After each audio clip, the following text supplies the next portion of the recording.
Hey friends, कैसे हो? Due to COVID and all that, we could not travel, but with few precautions, जब lockdown open हुआ है और कुछ कुछ हद तक हुआ है, with few precautions, we are traveling. We have started traveling a bit.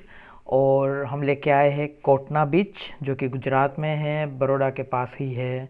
And yes, actually वो it's kind of river, but beach के मज़े सारे ले सकते हो वहाँ पे.